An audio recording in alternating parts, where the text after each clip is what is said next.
This is Viticulture, where we share conversations with makers, growers, thinkers, and doers, folks who cultivate a good life. My name is Chris Missick, and I'm a lawyer turned winemaker in the Finger Lakes region of New York State, and I'm sitting down with great people in wine and other walks of life to hear their stories, learn their lessons, and take their advice on the perfect pairing.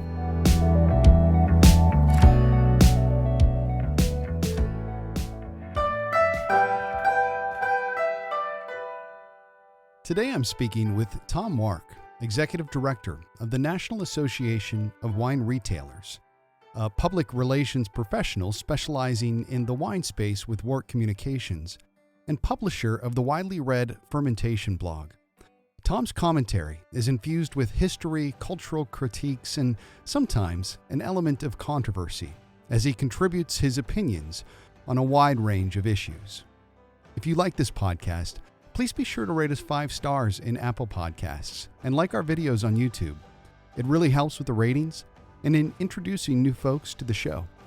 Don't forget to visit our website at viticulturepodcast.com, and please subscribe to our Substack, where you'll get show notes, transcripts, musings, and exclusive offers. You can also support the show at Substack and help us keep producing high-quality, in-depth content with makers and producers of all sorts.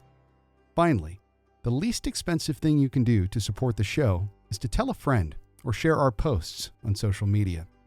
Additionally, if you or a maker you know is interested in being on the show in the future, drop us a line at viticulturepodcast@gmail.com. And now, here's the show.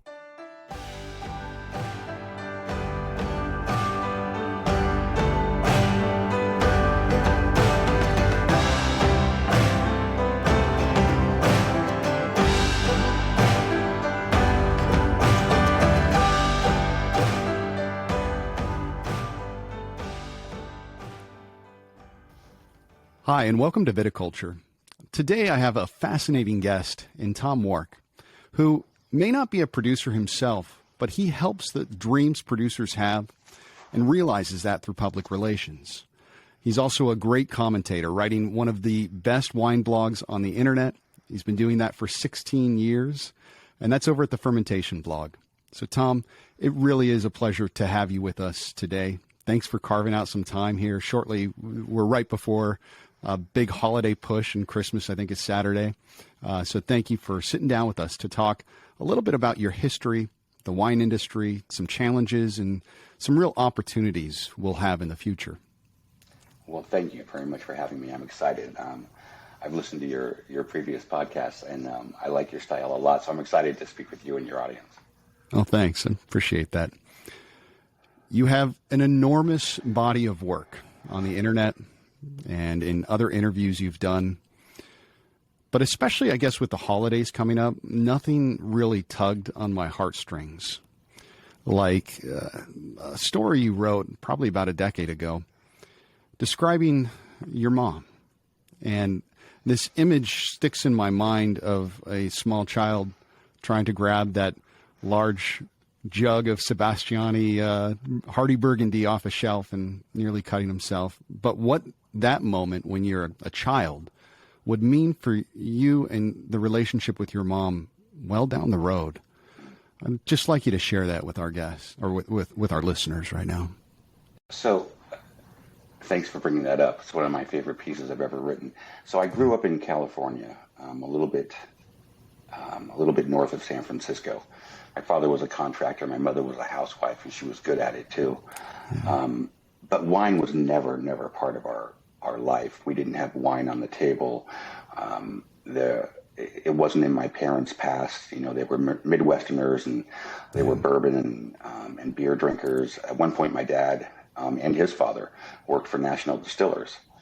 So we always had bourbon on hand, but never wine, except at the very top of our pantry, way up there at the top, there was this big old jug, and it was green, and it had red stuff in it, and I couldn't reach it. I was too small at the time. I was, 5, 6, 7 years old, and I always saw it up there. I'd go to the pantry to grab something out of there, and one day I just needed to see what that was, but I couldn't reach it, so I started to climb up the pantry. It's one of those walking things, and you've got shelves, and here's this little guy, and he's climbing up, and I finally got my hand on that jug, lost my balance, fell backwards, and if you can imagine, there's this big, full jug, because my mom didn't cook with wine, but she had it there, I guess. I don't know why. There must have been one recipe that called for it. And it fell all around me, and it broke, and it shattered and everything, and there I was, standing in the middle of this huge lake of broken glass and red Gallo wine. I'm sure it was Hardy Burgundy. Maybe it was Sebastiani, actually. Anyway, and my mom came running in, and I was afraid. I was about to get in trouble, right? But I didn't get in trouble. My mom's first concern was, "Are you okay? It's okay, Tom. Are you okay?"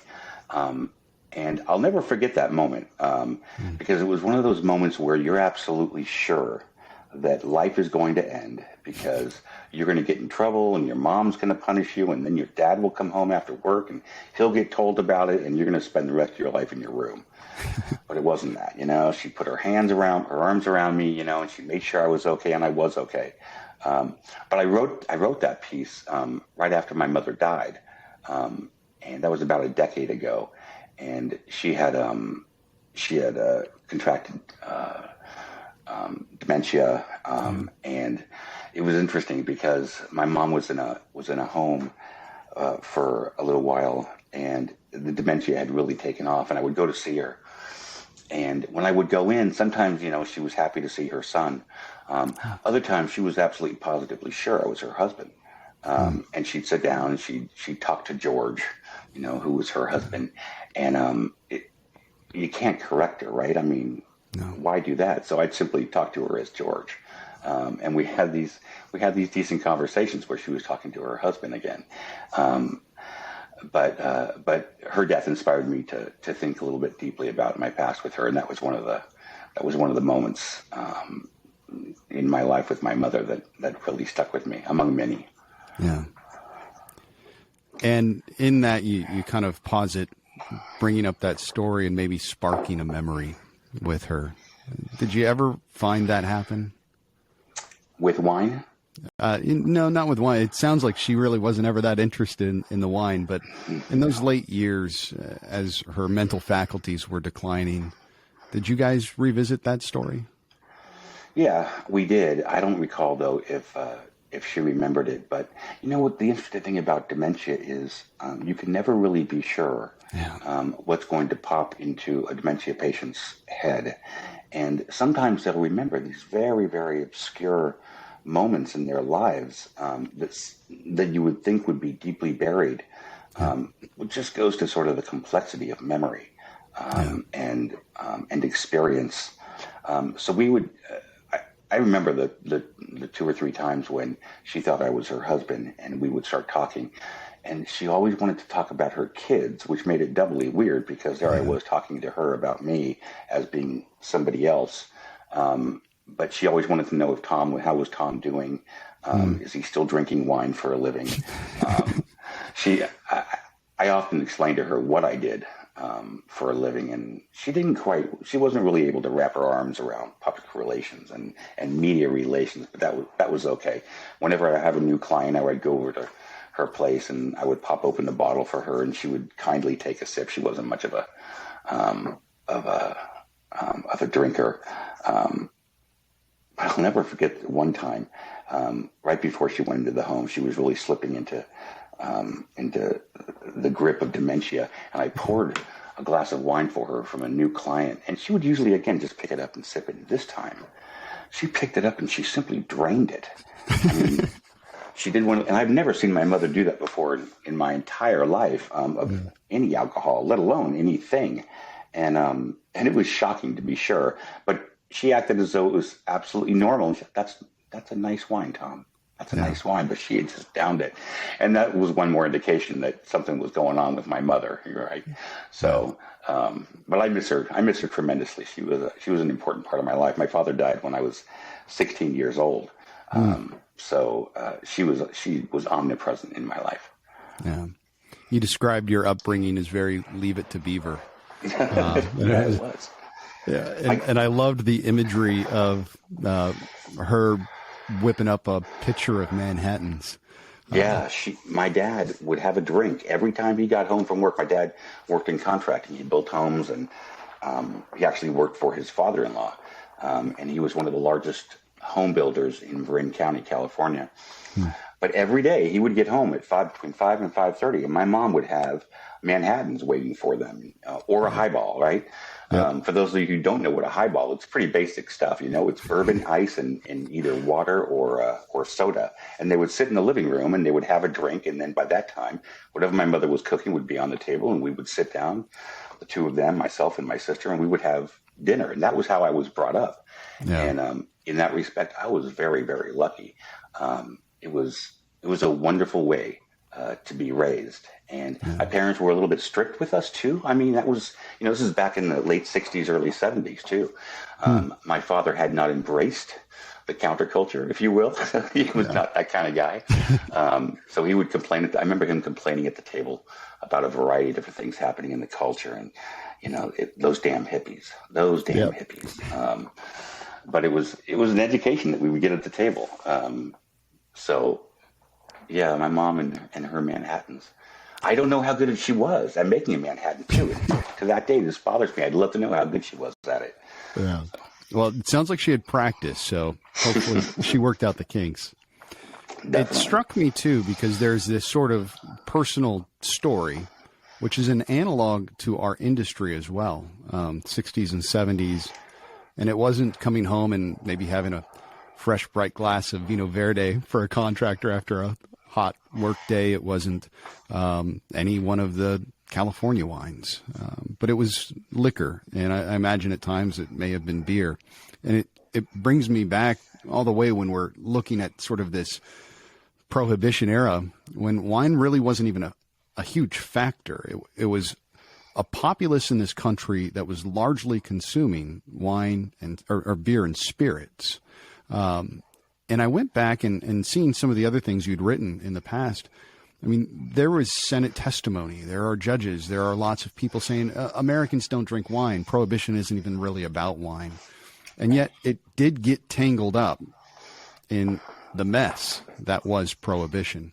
And it's something that you in particular have been an advocate for the consumer and the producer for a good portion of your career. I just find it fascinating where we can take these small personal moments and expound them culturally. And you write a lot about culture. What I'd like to do is back up real quick before we delve into some of those other discussions and actually talk a little bit like your mom. What is wine PR, Tom? What is it you do? So I got into wine PR in 1990. It was never my intent to be in wine public relations and wine marketing. It was my intent to go into academia. I'd studied history and I got my master's and was intending to get a PhD and teach.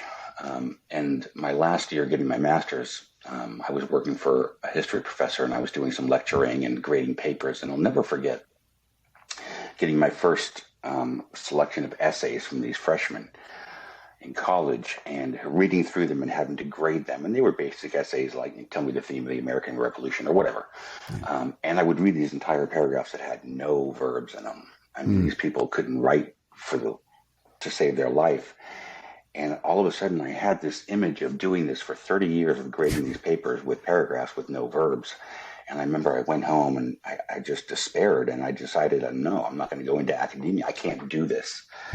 So I had to do something, right? And so I assessed my skill set and I thought, marketing might be a way I can make a buck. And then I realized, wow, there's all these different industries in which I can do marketing and public relations. And one of them was wine. I loved wine. I'd been going up to wine country since before I was 21. And so lo and behold, I got a job at a wine PR firm in Santa Rosa, California. And on my third day, they started giving me clients. I had never done anything like public relations before. So I was winging it. One of my first clients at the firm was Fopiano Vineyards out in Sonoma, this old family that was founded, their winery was founded in 1896. And to this day, I cannot imagine why they would accept me as their account manager. But they did. Yeah. Luckily, I learned fast. And what the public relations aspect of my career has boiled down to, for the most part, is media relations. And the media, which tells the narrative and tells the story and reports on things that are purportedly important, obtaining that kind of coverage for a brand or a person or whatever the product is, can be essential, because it's a third-party endorsement, right? You're not paying for advertising. It's not a banner ad. It's somebody who isn't being paid to say nice things about you. Yeah. Now, if I do my job right, hopefully they'll say the right nice things that I want them to say about my client. So what my job in terms of media relations boils down to is sales, right? So I talk to a writer and I suggest to them a story that will involve my client, but it can't just be, hey, write about my client. They're just great folks. You know, the wine's beautiful. There's got to be a hook and there's got to be a story. So I'm selling really a product with that. And if I do my job right, they'll say, yeah, that is a good story. And it touches on this and this and this. And you're right. Can you get me some wine? They'll say, yeah, I can get you some wine. And so usually with every client, there's a plan. There's sort of a messaging plan. And these are the stories we want to see be told about that client. I'll try to find the right media to tell that story, which will reach the audience that we want to reach. And then I set about, reaching out to the media and reaching out to publishers and pitching my client. So that's the main part of what I've done for 30 years in public relations. And I've worked for a variety of wineries and retailers and tech companies and regions. And it's what I still do now. And I really enjoy doing it, primarily because I've gotten better and better at it. Yeah. And when you get better and better at it, it doesn't necessarily just mean that you can do it in a better and better way. It means you can do it more quickly and be successful more quickly. And that's what I really like about experience, is being able to do things well more quickly. So that's essentially what PR is, or at least the way I've practiced it over the past 30 years. The important thing to me, and I think your background plays into it really well.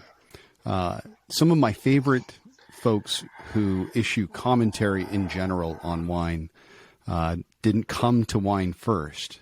Oftentimes it was history that attracted them. And what history does is give us this broad scope of time, place, meaning, people, and then that combined with your really excellent prose. I can only imagine how well you serve your clients. In far-flung regions like the Finger Lakes, where we're small producers, I don't think that's something we've taken enough advantage of. So I imagine you'll be getting some phone calls from Finger Lakes producers. That would be awesome. I've never worked, have I? No, I've never worked with a Finger Lakes producer, but the Finger Lakes region, and New York wines in particular, their geographic market is going to surround them, as opposed to being the East Coast and the South and the Midwest. It's going to be New York City. It's going to be New York State. It's going to be the Atlantic seaboard and that sort of thing. And so if anyone were to do PR, you would take the low-hanging fruit, and you would insist in some ways that the writers in these areas and the publications in these areas support the things that people drink, and that is the Finger Lakes wines.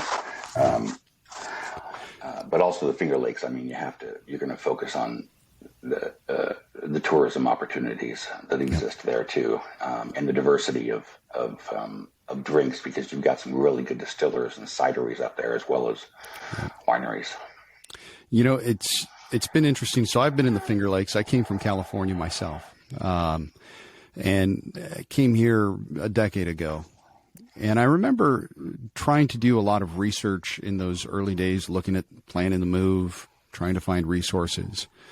And there wasn't that much out there, especially in specifically the wine press. There was still this legacy that the Finger Lakes was making sweet, whether hybrid or just native-based wines, even though it had been a long time since that's what was actually happening up here.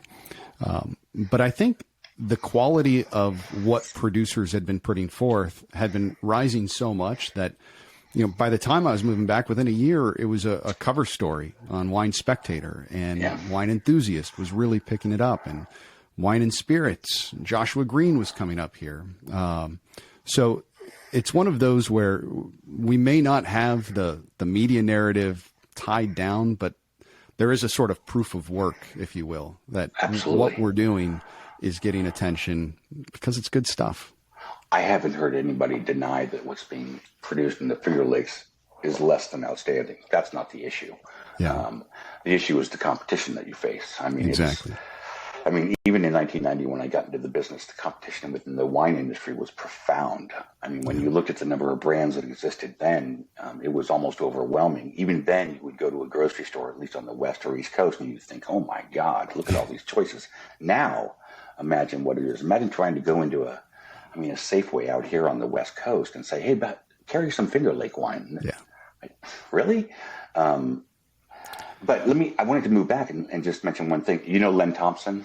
Oh, yeah, definitely. So Len has made a career out of writing about and studying and promoting New York wine. And he's just sort of geared up to do another push on that. So people should be bothering him to do a lot of work on the Finger Lakes.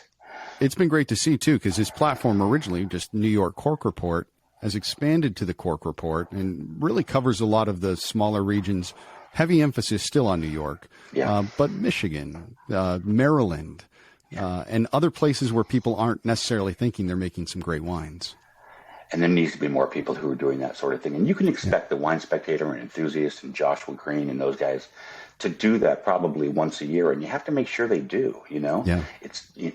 When they start planning their calendar in November and October for the next year, you know, someone needs to get on the phone and say, by the way, we need to make sure that we're on your calendar. And that's really all it takes, is just to remind them that you're up there, and it'll happen as a result. But I also wanted to back up and say something. You had mentioned that when you look at in wine in general and in wine writing, you see a lot of people who might have a history or a liberal arts background. You know what's fascinating is, over the years, what's become clear is that in the realm of wine writing, you see a ton of people who have either written about sports in the past, usually in a newspaper, or are attorneys or were attorneys. Yeah. And I don't know why this is. I haven't been able to find the thread that runs through it, but there are a number of former attorneys and sports writers that are in the business of commenting on wine. I can't figure it out, but it's the truth. So I've heard it said that with the decline of newspaper journalism in general, especially your local newspapers, some of the best journalism in newspapers that's still being done is by sports writers. So I wonder if it's simply that, you know, they want another outlet as well. They don't want to simply write about sports all the time, but they've got the experience, as you mentioned, to turn out good, high-quality stories quickly, and that muscle memory is just right there. Yeah, that might be it. That might be it. But how do you account for attorneys getting into it? I mean, maybe they drank a lot of it. Who knows? I don't know. But you know what's interesting? Back in the day, early 90s, when I first started getting into the business, you know, there were no blogs. There was no social media. There was nothing. And so the Wine Spectators and the Wine Enthusiasts and Quarterly Review of Wine, that some people might remember, or Wine News that others might remember, these were the true gatekeepers, right? Mm-hmm. These are the people you had to get through. There were a few newsletters out there also. Parker had started up California Grapevine, Connoisseur's Guide to California Wine. There were a few others, but they were the gatekeepers. But that didn't mean that people weren't talking about wine. They talked about wine amongst themselves. Yep. And there had to have been thousands of people who really talked well about wine and, given the opportunity, could write well about wine. But there weren't that many outlets. So all of a sudden, here comes the internet. Yeah. And the opportunity, for example, to maybe start your own blog, and it costs nothing to do. All of a sudden, all these voices bloom. They were always out there. But all of a sudden, we saw this profusion of voices beginning about, you know, the year 2000 that the internet allowed to happen. And now there are no more gatekeepers. The gates are gone, right? The rabble has overrun the kingdom. And I love it. I really do. It's given me an opportunity to say what I want to say, and it's given me an opportunity to discover a number of great voices. And Len Thompson is a perfect example of that. Yep. So a lot has changed in the way people consume information about wine. But you're still going to find those former attorneys and former sports writers who are out there somehow gravitated toward wine. I don't know how that is. Well, I have to plead guilty. Never a very good athlete. I never was a sports writer. I also have to plead. I barely watch a football game, but I am an attorney, So, and I gravitated towards wine. And I think kind of jogging back to the sports writer discussion, attorneys are used to writing. They're used to getting their points across succinctly. And oftentimes it's a lot more fun to write a brief about a wine or an experience than it was specifically about a case.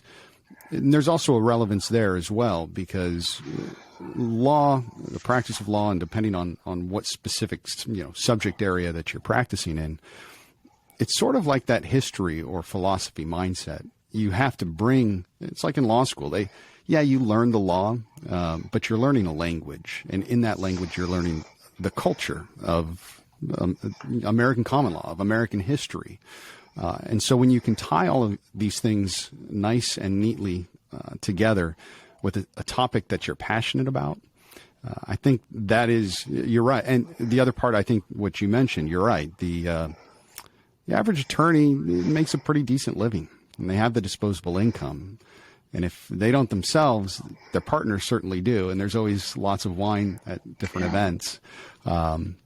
I had never been in a law firm where everybody in the firm didn't love wine and talk about it on the side. So, but what's interesting is one of the things I do on almost a daily basis is I read briefs, usually having to do with wine cases. Yep. And I think we have to be grateful that the vast majority of former attorneys who are now writing about wine don't write the way most people in the legal business write briefs. That's true. And as I read these briefs, every now and then you come across this brief on a very complex subject, the intersection of the 21st Amendment and the Commerce Clause. Yep. And it's a complex issue, right? And all of a sudden you come across an attorney who writes this beautiful brief, right? That's where one sentence flows into the other, where the footnotes are not as long as the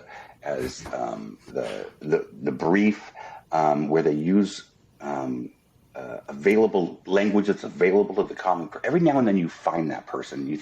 I think to myself, they should be writing about wine, but it's few and far between, unfortunately.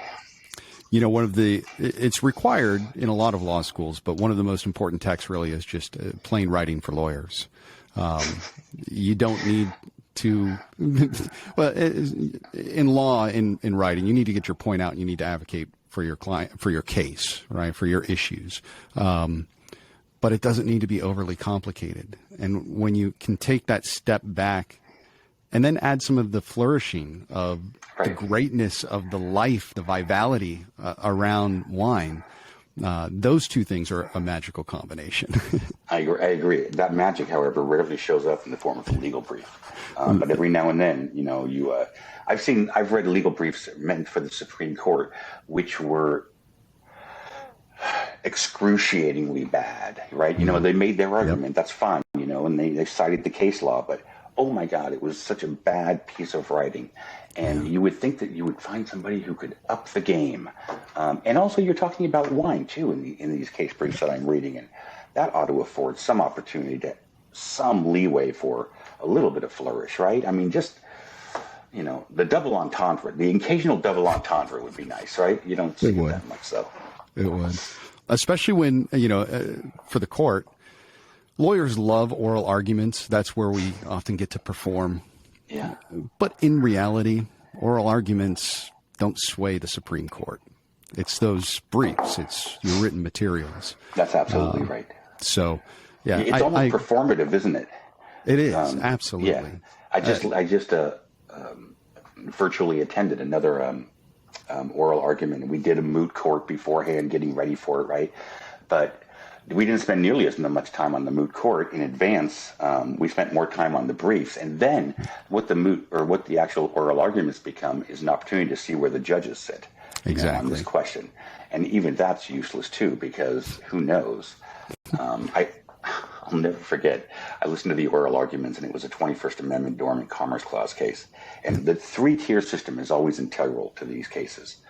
And I remember listening to the judge berate the attorney for the state, saying, I don't care about the three-tier system. That doesn't matter at all. And then he goes and he writes a decision where we completely lose, and it's all because the three-tier system is unquestionably legitimate. So I've given up on predicting anything with regard to lawsuits and wine and the 21st Amendment. Well, I don't blame you. And for anyone listening, Commerce Clause, constitutional provision, which dictates trade between the states.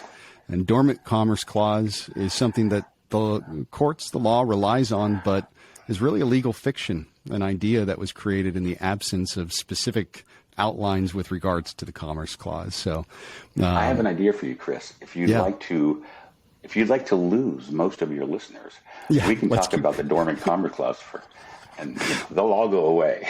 They will. They will. Send them over to a different podcast. Right. So, with regards to the relationships that you've built with different media outlets, PR is about relationships. What were those first forays like for you in trying to cultivate some good attention, getting to know some of the important writers, influential voices? Well, initially it took a little bit of courage because it didn't take long to figure out who were the big boys on the block. And at some point you had to reach out to them. So it was a matter of, at that point, there was no email when I first started. So you pick up the phone and, hello, is Jim Lauby there, at the Wine Spectator? Or, hello, can I talk to Robert Parker, please? It was one of those. And then you were worried, I was worried sick that I would say something absolutely stupid. And the first boss I ever had at the first agency I worked at, she gave me some very, very good advice. She said, spend most of your time listening. If you can posit a good question to them or start the conversation, just go ahead and listen to them as much as you possibly can, as opposed to yakking at them. And that's what I did. And it turns out people actually, particularly writers, enjoy talking. So that was the first step in terms of building trust among them. But after that, the second step was never contacting them with a bullshit story. I mean, never contacting them with a story pitch that was absolutely stupid or just completely in every way self-serving. And then after that, follow through on what they need. They need 2 bottles of this particular wine. Well, they better get 2 bottles of those wines. They want this information. I'll get them that information. And if I did those 3 things, if I let people express themselves, if I didn't waste their time, and then if I worked with them to give them what they need, usually I would build up a certain amount of trust. And I think at this point, most writers and most publications, I think they trust me to not only to serve my client well, but not to waste their time.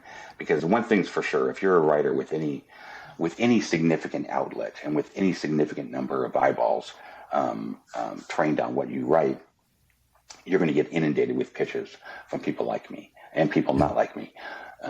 And so it's not hard to stand out among most people who are pitching stories, because most people aren't very good at it. If you're competent, you can stand out, but also you stand out if you don't waste somebody's time, right?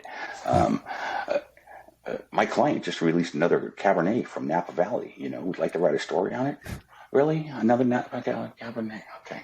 No, that's not quite it, right? But maybe it's another Napa Valley Cabernet from a vineyard that's been resurrected by a 25-year-old viticulturalist who doesn't have any experience whatsoever, and it turned out it was absolutely fantastic. That might be interesting, but another Napa Valley Cabernet, that's not a story, is it? Yeah. So, it does 2 things. It speaks to the importance of who you select as clients, because everybody has a story, but sometimes they're not able to even articulate it, I imagine, to you to help sell their product. They don't articulate it as well as I can articulate it to the media, because sometimes they're so close to it, they don't actually see what the story is. And when you tell them, oh, I didn't realize that, and so that means I'm doing my job. That's good. I got to tell you, if somebody's willing to pay my fee these days, and if they haven't been Me Too'd, I'll probably take their business.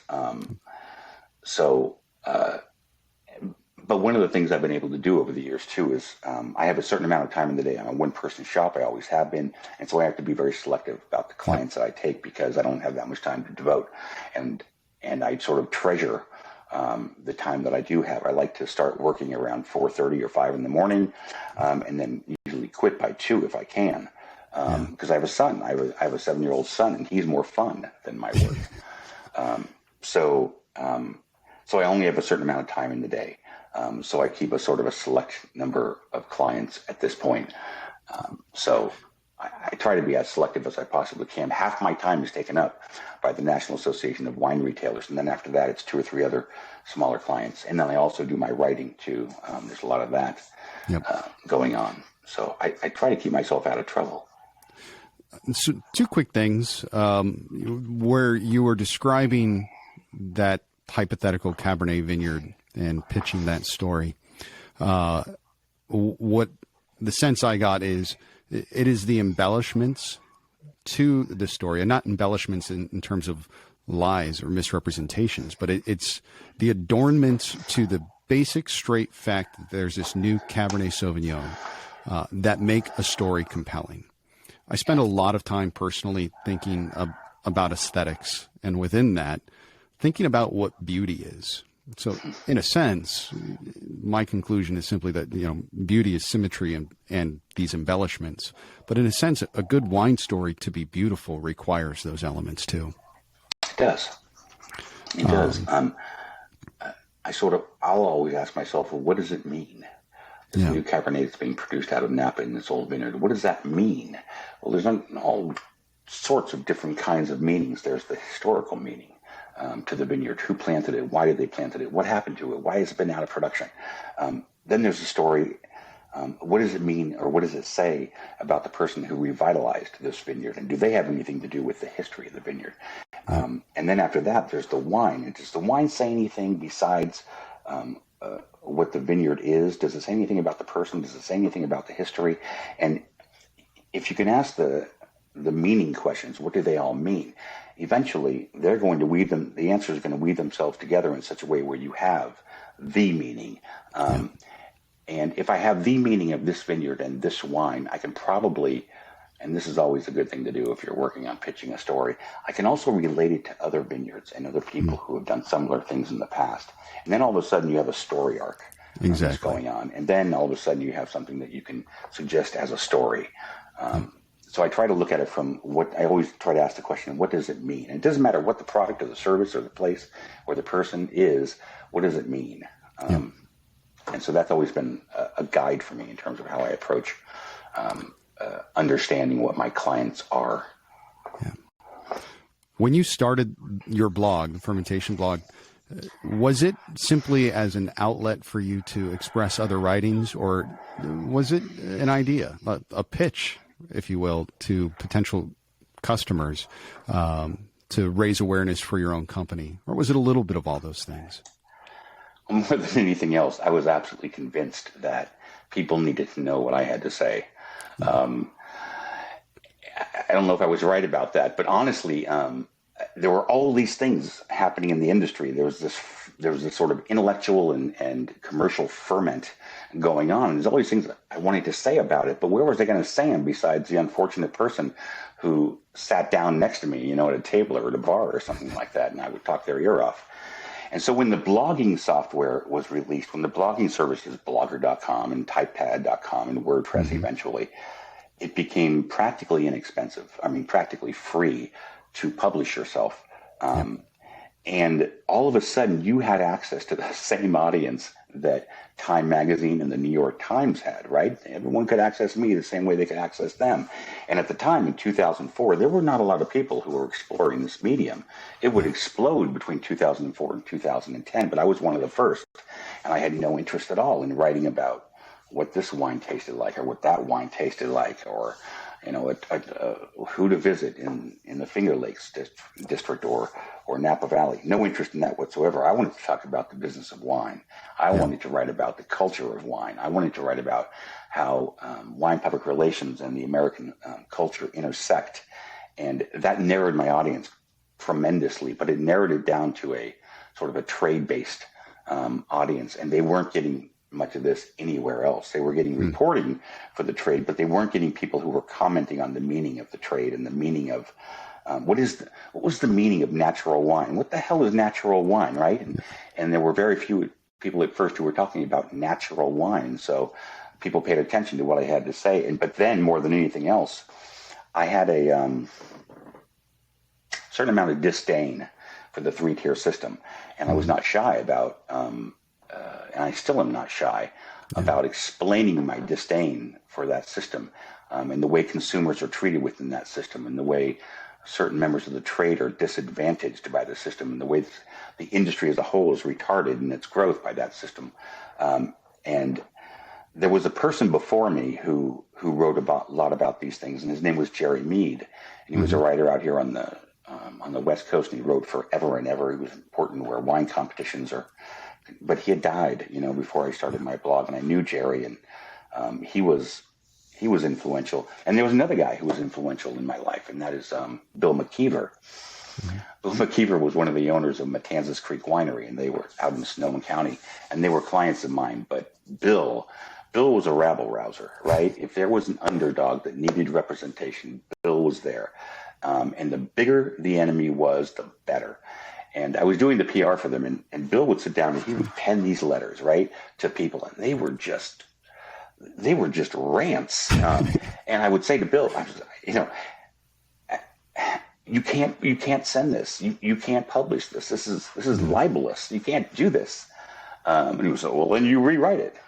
Oh, okay, I will.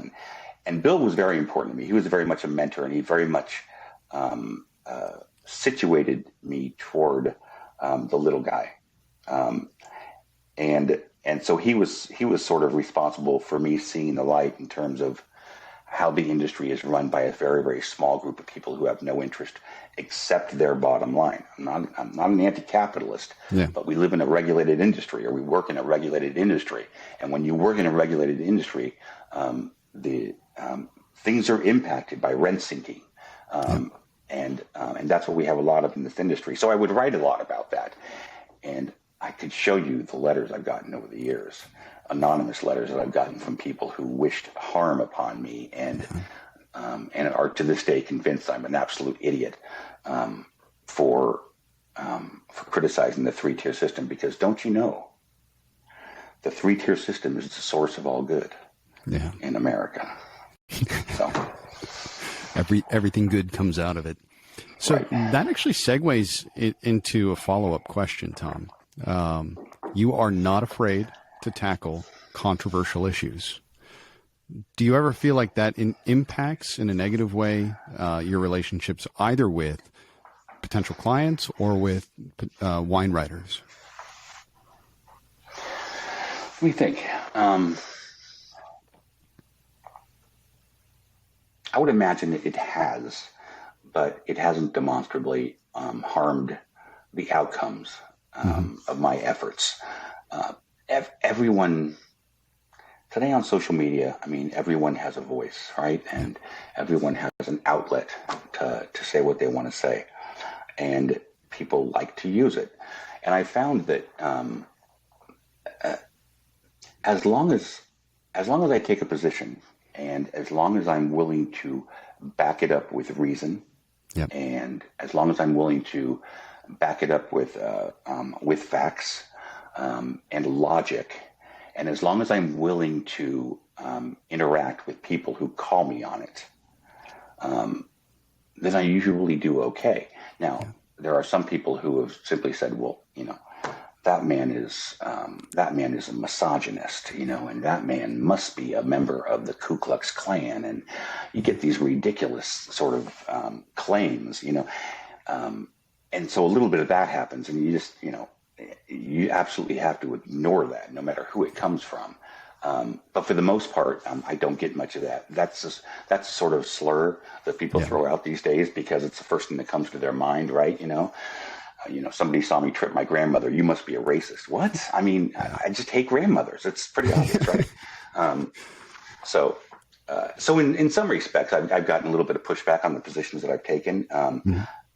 I remember I made a big deal out of the fact that they've torn down the Thomas Jefferson statue. Now, if there's anybody who's ever better stated the promise of the United States of America in a truly inclusive way, it's Thomas Jefferson, yet we need to take down his statue. And so I wrote a little bit about that. And, yes, but he was a slaveholder. Yeah, but he wasn't just a slaveholder, right? He was more than that. So that sort of thing I would get pushed back on. There's also been a lot of talk about the way in which the wine industry is systemically racist. And I was so bold as to ask the question, in which way is the industry systemically racist? Is it simply a matter of BIPOC people being underrepresented? And is that the evidence for there being systemic racism in the wine industry? And so I sort of posed that question, and I got a lot of pushback on that. But to date, I haven't seen people with whom I work push back against me about this. And I think because I've been fairly responsible in the way I voice my opinions. Well, I think you're right. So there is first the problem with cancel culture, which is because people don't listen to each other, and they don't believe in they don't believe in giving each other grace and just hearing out other ideas, that some ideas are founded in perfectly valid life experiences. And so it creates a real challenge. And what it does is it forces you to not even engage in that conversation. Right. And that's dangerous. It's dangerous for a republic. That's dangerous for a family. You have to be open and understand that the other person is still a good person. You just have differences of opinions on certain things. If you don't think that you can buy the person a drink and laugh with them after calling their ideas absurd, then you shouldn't be in the business of chatting with people, because that's going to go down a hill real quick. And so, I'll never call anybody a name, and I'll never throw out any slurs, and I'll never demean somebody or their intellect or their family or their background. I always try to speak directly to people's ideas. I have to stop and back up, because that's not true. I have called wholesalers slurs and demeaned them before. So you should try to avoid doing that sort of thing. But in general, if you can speak to people's ideas without being offended that they have a different idea than you, I think you'll be okay. It is. So when we speak about Thomas Jefferson in particular, he's a towering figure in American history, but a towering figure in the world of wine as well. Yeah. Whether it was his early efforts to bring wine over from France, his own cellar, his efforts at planting vineyards. So we sort of have double reasons to honor his legacy. Absolutely. And it is also this point, like, we live in a culture which constantly pushes the idea of relativism in all things. So it's hard to determine if one person's right, one person's wrong, and yet we're in the midst of, and it's not just in one particular area, but moral panics, without an understanding that certain aspects of that morality change over time as well. So, kind of to tie this whole thought process together, I'm personally not a relativist. I believe that ultimately, and maybe these are really small, but there is right, there is wrong, but situated in different cultures at different points in time, the barriers between that move a lot. There are plenty of things that people do today which will be abhorrent to future generations, I'm sure. I don't know what they are. But do I want my great-grandchildren to never even mention my name or any other person? Because we didn't have that framework at the moment. And it's also the efforts we make to try and change what we find detestable. So this has been a concerning era for a lot of reasons. We need to understand, like I mentioned, we're all humans, give each other grace. But we learn from history. Let's not tear it down. No, you're absolutely right about that. And we have to remember, too, I think that it's simply not fair to it's not fair for the son to bear the repercussions of the father's sins. That's true. And I think a lot of people forget that, too. No doubt, in the future, the wine industry, the American wine industry, will be taken to task for something. I suspect it'll have something to do with the environment. And the people 50 years from now who were talked about as being just slayers of the environment, I know those people today, and they're really good people, and they're doing the best they possibly can, but they will be vilified in the future. So You're absolutely right. I mean, we'll see the same thing happen in the future that we're seeing now, and I can't worry about that. Yep. And that is a really good point. I mean, whether it is from clear cutting to maybe not maintaining the integrity of a hillside before it gets planted, to the use of chemicals and pesticides, Right. even down to one of the things I talk a lot about is the importance of soil, generating soil health, even to the fact that, you weren't willing to do more handwork. You took your tractor in and compacted that soil so many times for what, Yeah. I think you're really onto something. I think but it's important that we think about that now, because we need to make sure that we're protecting that for future generations. And in part, we don't want to be seen in that light. So making better decisions today. Talking about agriculture in general, a big issue, something you've written about, is seen here in New York State. So marijuana is going to become legal. There are going to be dispensaries. Towns are now here in New York in the midst of deciding whether they will opt in and have dispensaries or opt out and not have them. There is a lot of speculation on how marijuana will impact the wine industry moving forward. I'd like to share if you could share some of your thoughts, some of what you've written about, anything that's kind of coming to mind right now. The big question with cannabis was the degree to which it'll impact the American wine industry, or sales of American wine, right? I believe that there is a certain amount of what I call inebriation dollars in the economy. People will consume those things and inebriate them to a certain extent. If we legalize marijuana, there might be a little bit more inebriation going on amongst experimenters, but the question will be, to what extent are those people who are drinking wine in order to take a load off will then ditch the wine and go to cannabis? So I think they will. I have no doubt that they will. The folks who are drinking $10 bottles of Chardonnay when they get home from work or after the kids are put to bed in order to get just a little bit of a buzz and come down a little bit, they're going to see fewer calories with cannabis. They're going to feel different the next day when they consume cannabis, and they're going to enjoy cannabis in a way that they don't enjoy wine. So I think we are going to see certain sales taken from wine as a result of cannabis. I think it'll be more lower end priced wine. I don't think somebody who's drinking a $50 bottle of wine is going to trade that for really good cannabis. So that's where I would worry about things. We don't have to worry about it quite so much until interstate trade in cannabis is underway, and we have to wait for the federal government to delist cannabis as a what is it, a schedule? I can't remember what schedule it is. In other words, as long as whenever they decriminalize it, that's when we can start engaging in interstate commerce in cannabis. But that's when things are really going to take off for the cannabis market, and that's when the wine industry is absolutely going to see a cut in sales as a result. So, yeah, I worry about that a little bit, but I think wine has a lot going for it that cannabis doesn't. I remember before I moved up to Oregon, a lot of people in California were talking about having cannabis dinners, right, where they would pair a different cannabis with a different course, and that's absolute folly, right? I mean, no one's doing that. I mean, because you can't be committed to plowing your face into the dessert, right? No. And there's no way around that. You can't sip on a joint. You just can't do it. So I don't think in that respect, wine is much more integrated into the way we feed ourselves. It's much more integrated into our culture, into our traditions, in a way that cannabis is not. I think cannabis is medicinal and recreational, period.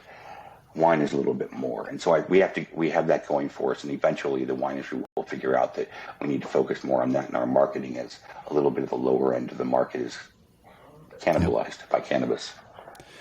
I mean, you've never heard somebody say cannabis is food the way we often say wine is food, and My knee-jerk reaction would be if you were planning a cannabis dinner, you might as well just walk to the snack section at the 7-Eleven. Right. They'll probably be just as happy. That's right. But although that being said, there are some chefs who are making the efforts to integrate cannabis into their recipes, and that's fine too, right? But again, you're going to face plant into the dessert by the time you get there if you're consuming cannabis, and if you're smoking cannabis, and if doing this throughout the dinner, it's not going to work. I went to college. I got my BA at Humboldt State University, okay, which is the absolute center, or was the center of the cannabis world. It was the first time I saw a bud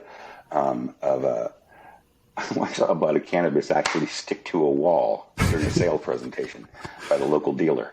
A good 3 or 4 seconds, it stuck to the wall. Before that, I had smoked, this stuff that would just, it was shake, right? Yeah. And that was when my eyes were opened. So I've seen and experienced really good marijuana. And the thing is, the potency of this stuff has increased so much. They've got 35, 40% THC now. Yeah. I mean, that's like drinking, Everclear, isn't it? Yeah. Yeah. So it's certainly comparable. Have you seen any data that shows the California wine industry or the Oregon wine industry has been impacted by just how widespread cannabis availability is? I don't think I have seen any data yet. I don't know if it's actually been studied that closely. But maybe it's time to go back and take a look. If anyone wants to see what the future of commercial cannabis sales are, come to where I live, Salem, Oregon. Yeah. My niece came out and visited us, and she's 24, 25 years old. She lives in Dallas. Okay. It's not legal there, right? No. And she likes her cannabis, right? And as we're driving down the street, it's just one dispensary after another on every single block, right? And you can buy an eighth of marijuana she had never seen it quite as good before. You can buy it for like $15. Wow.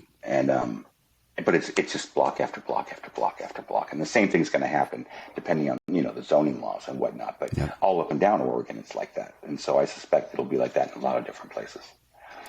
Revisiting California, I saw a piece recently on cannabis producers literally setting up camp right next to the California aqueduct and pulling water resources off. We've seen lots of stories in Mendocino County of basically trespassing or poaching land to have grow operations. This aspect of that industry is something I worry about becoming a national problem as well. I think it'll work itself out, as we know from working in the alcohol industry and the wine industry. The regulators are very good at regulating, right? And they want those tax dollars. Be regulated or should be regulated, they will regulate it, and they'll hire the law enforcement to do it. The one of the real issues, though, in California and in Oregon too, though, is labor. A lot of people who had worked in the wine industry or had worked in the vineyards find that they can make just as much money and have a slightly easier job by working for a grow operation. Maybe they're trimming or whatever it is they're doing. And so that's made labor a challenge. And then, of course, labor costs are going up now. So the introduction of a cannabis industry into an area, if there's also a wine industry there, it's going to be a challenge for labor costs. Yep. I really want to have a chance to talk about your efforts with National Wine Retailers Association. I'm curious about, before we get to that, your move from California to Oregon. What prompted that, and are you happy you made that decision? So I grew up in California. I grew up in Marin County, and I went to school in California. I went to Humboldt State and San Francisco State, where I got my master's, and then I lived up in Sonoma, in the little town of Glen Ellen, for like 16 years. And then I moved over to Napa, and I was there for 10 years. But I had sold my place in Glen Ellen maybe back in 2008 or so, and I had been renting ever since then, and I'd gotten married, and it was time to stop feeding the landlord, right? It was time to buy a house.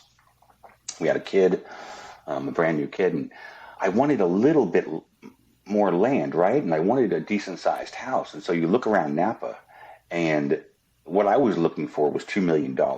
Yeah. I've made a decent living, but I didn't make a $2 million house decent living, right? No. But I wanted to live in wine country. My wife has always worked in wine hospitality. She's very good at it. She managed a number of different programs up in Napa. And so we looked at places like Lake County and Paso Robles and Yakima and Walla Walla and the Willamette Valley. And there was really no contest, right? Willamette Valley is just absolutely beautiful. It's near an airport, an international airport.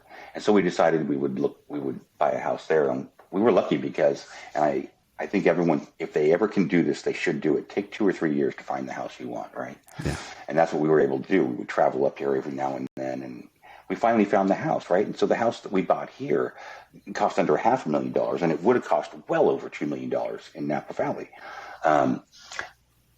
Now, Salem, Oregon is not Napa Valley, right? It has everything I need here with the exception of one thing. I got it. They're going to come, they're going to march on my home, but they do not have the culinary scene in Salem is lacking. Now, it might be that I lived in Napa and Sonoma all these years and I was spoiled, right? But if fast food is your thing, you come visit me and I will give you a tour because we've got everything here, including a hour-long line to get into the In-N-Out burger, which still eludes me. Yeah. But we don't have the culinary. The fries aren't that good. They're not that good. And the burger actually isn't any better than Five Guys, and I don't have to stand in line for an hour. So, anyway, but that's beside the point. Yeah. The only thing that I miss is the food. Now it's almost winter here, and it's been raining for 4 days, and it's going to rain for 3 more days after that. So my golf game has been hurt a little bit. My handicap has gone up. Yeah. But I can live with that. I've accustomed myself to the rain that is here, and I live in a nice neighborhood, and the people are very nice. So I'm happy I moved here. Are there any other wine regions that you considered around the country that are? Like I said, we looked at Paso. We looked at Lake County. Too much meth in Lake County. Yeah. Paso Robles is a little bit too far south for our taste. The only other one that looked really interesting to us was Walla Walla. Okay. First of all, the town is beautiful. I really love the town. I've been there 3 or 4 times. And there's good golf, and there's great wine, and there's a lot of opportunity for my wife. But in the end, I thought it was a little bit too far away from an airport. I guess what I was meaning was places like Ann Arbor, Finger Lakes, Texas. No, we were always gonna stay on the West Coast. That was sort of the dividing line. And I don't know why that is the case. Now that I think about it, we never ever discussed, Texas or Fredericksburg or the Finger Lakes. We never discussed that at all. I think we wanted to stay away from snow.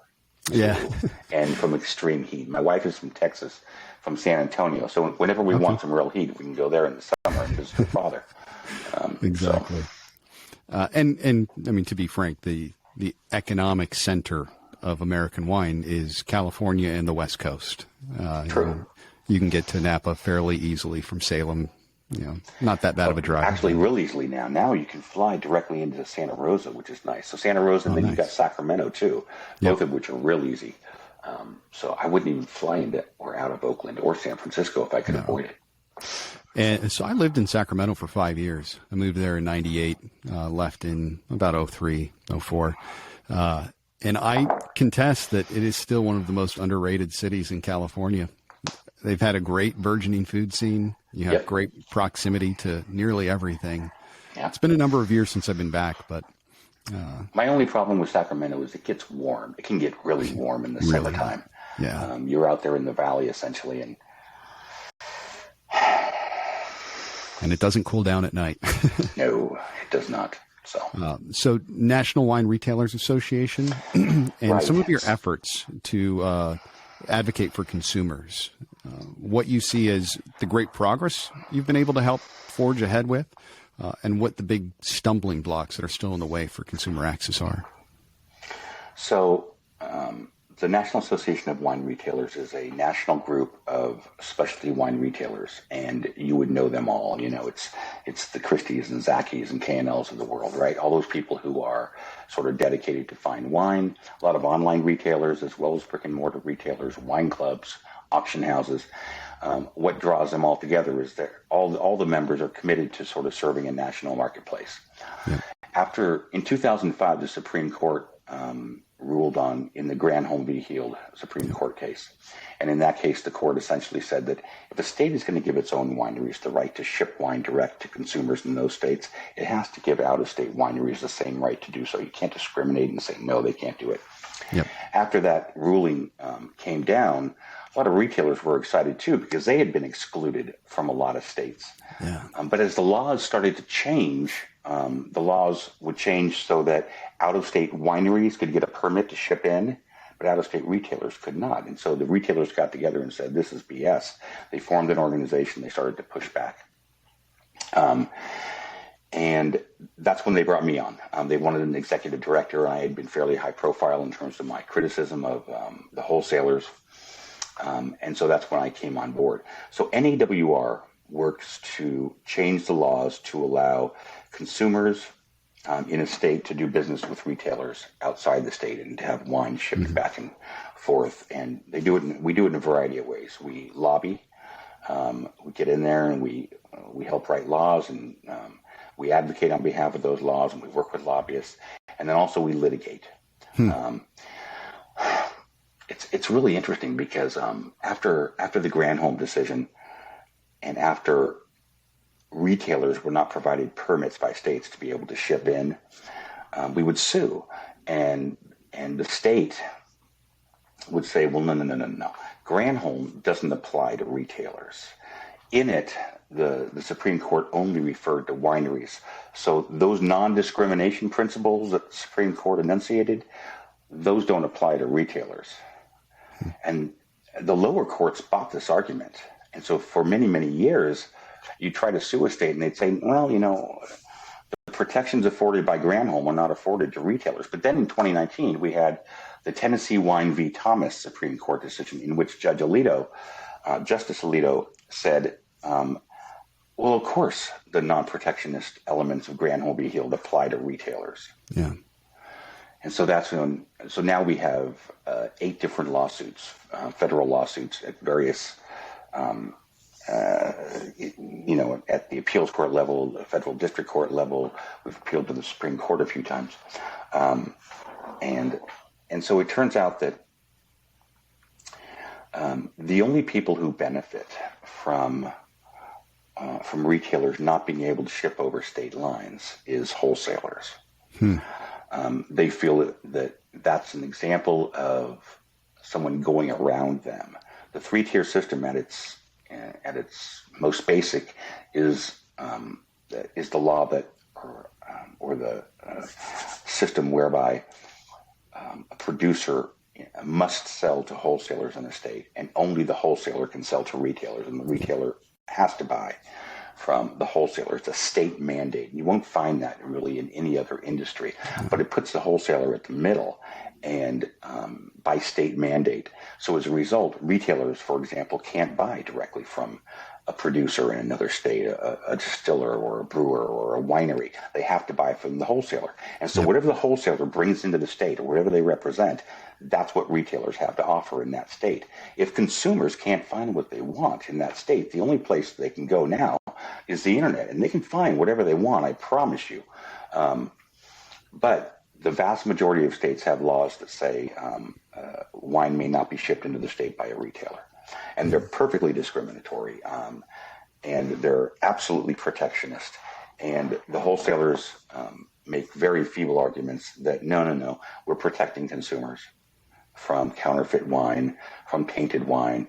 We're protecting minors from dying because they'll order wine over the internet. And I've always said that if a 15-year-old girl can go online, buy a bottle of wine with a credit card that she absconded from her parents, and they don't know about it, and they can be at the door when the delivery guy comes, and if they can convince the guy that they're 21, despite not having an ID, then they deserve the wine.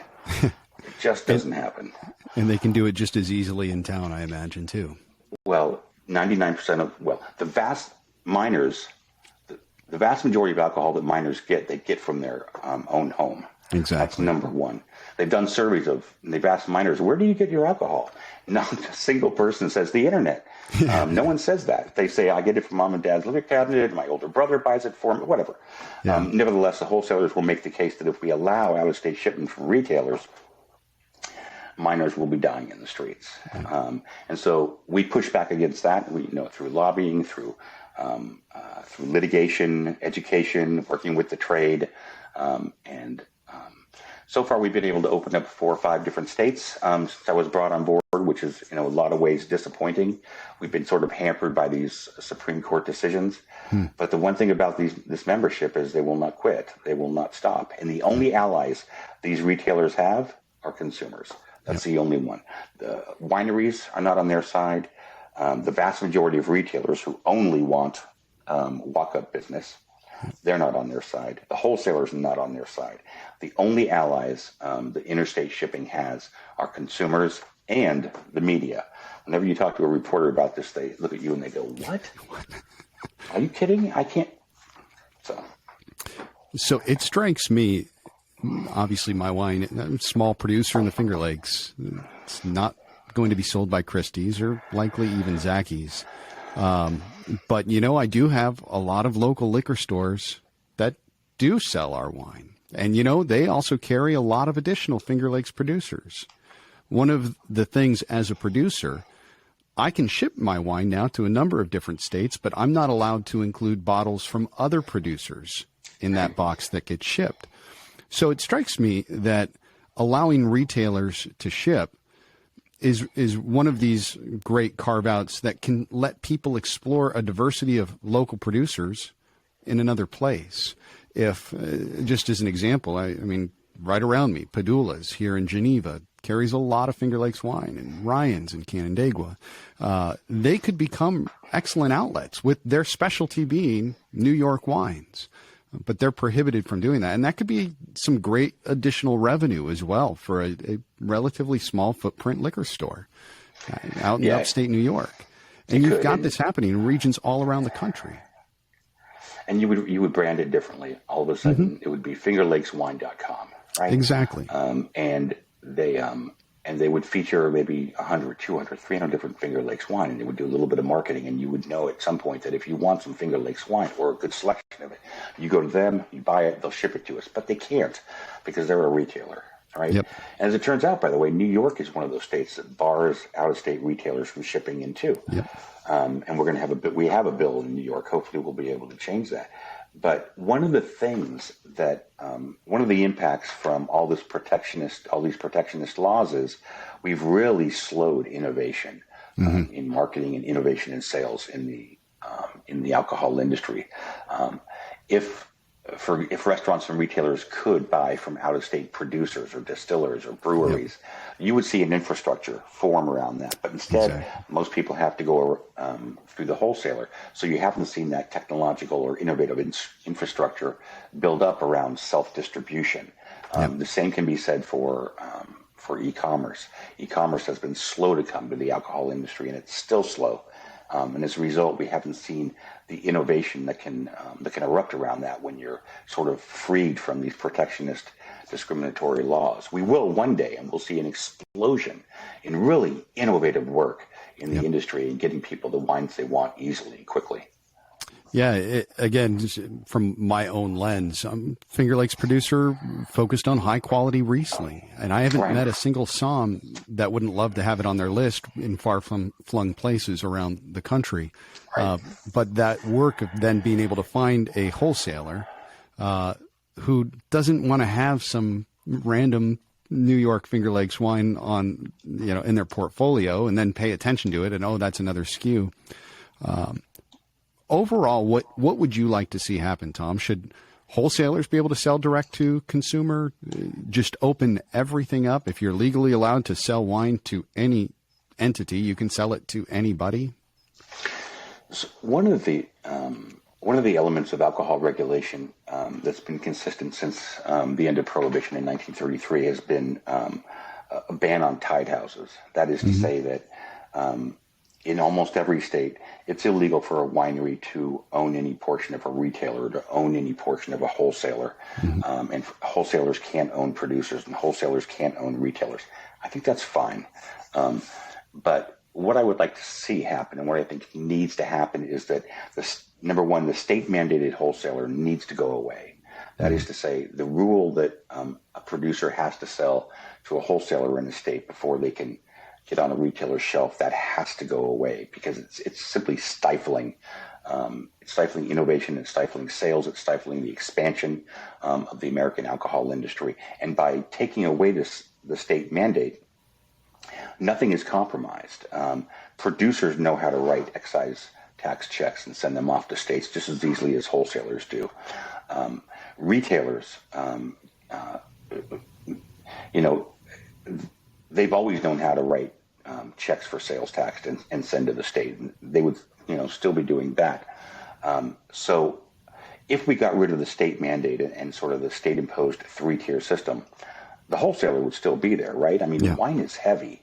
Alcohol is heavy. You need big trucks to do that. Every winery is not going to be distributing their own wine everywhere. A lot of them, most of them, will still work with wholesalers, but the requirement that you work with a wholesaler. So there are states, for example, where a winery would like to sell, 10 cases of wine to the retailer who's down the street, but they can't do it. They have to sell it to a wholesaler who will then take it to the retailer. There are other states where the brewery, which has a brew pub, after they sell a certain amount of beer at their brew pub, they have to start selling their beer to the wholesaler. And they have to deliver it to the wholesaler, and then the wholesaler delivers it back to them so they can sell it to the consumer.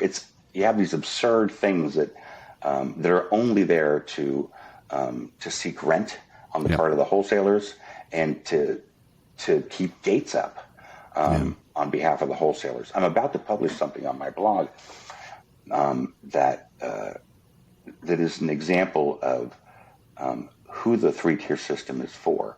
One of the ways of determining who a regulatory structure serves is to look at who takes the most action to preserve that structure. And so when you look at campaign contributions, and you look at who gives them, particularly on the state level, of all the campaign contributions that are given across the country to state legislators, wholesalers will give 95% of them. Wow. And we're talking about millions upon millions upon millions of dollars. And it's difficult, if you're a lawmaker, to have someone like me come in and say, we really need to change this law. And they look at it and they go, I see here you've contributed exactly zero to my campaign over the past 2 years. Whereas the wholesalers, I see that they've contributed $10,000. Yeah. Make your case, Mr. Wark. Yeah. So. Well, best of luck to you in that area. The change has been slower than almost any other facet of the American economy, but incrementally things are changing. And they will continue to. Yeah. Just like this I can promise. And if anybody wants to stay abreast of what's happening in terms of the realm of consumer access to wine, there's a website called Wine Freedom. And they ought to go to it, sign up for the mailing list, and on a regular basis they'll get information about what states are moving this way or what states have bills, and et cetera, et cetera. And it's winefreedom.org, and it's a pretty neat little site. Yeah. Well, definitely check. I just want to make sure it's all in the podcast, the sites that you work with in particular. We can get those addresses out and ways to contact you. My blog is fermentationwineblog.com. The National Association of Wine Retailers is nawr.org.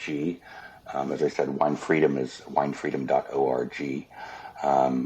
You can find me on Twitter at Tom C. Wark, and also on Facebook, and I'm a little bit on Instagram, although the focus of my Instagramming is a little different.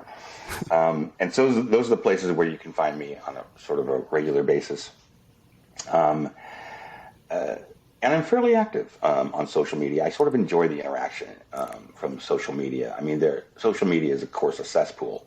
It is. And you have to be willing to just sort of wade through the mud and the slime if you're gonna exist there in any fashion. But I've never minded, mud and slime all that much. So yeah. Well, I don't want to take too much more of your time. I really appreciate it, Tom. Are there any closing words you'd like to share? I don't. Merry Christmas. Happy holidays.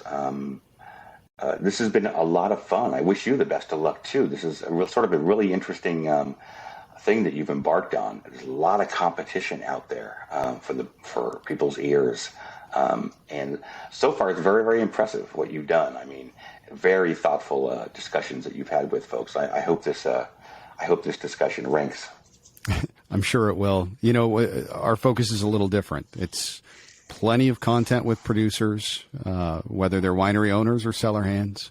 But I love this chance to talk about the industry through a myriad of different eyes.